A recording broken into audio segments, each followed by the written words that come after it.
sajak secangkir kopi dan gerimis. Bersama buliran gerimis, kuseduh cangkir kopi untukmu.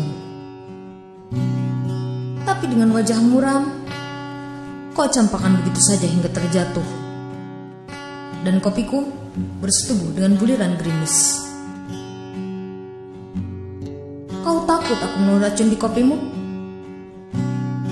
Wahai kawan, Tuhan menciptakan kita beragam agar kita saling menyayangi. Seperti butiran kopi dan tetesan gerimis yang berbeda tapi bisa bersatu dalam satu cangkir. Jakarta, 24 Februari 2016.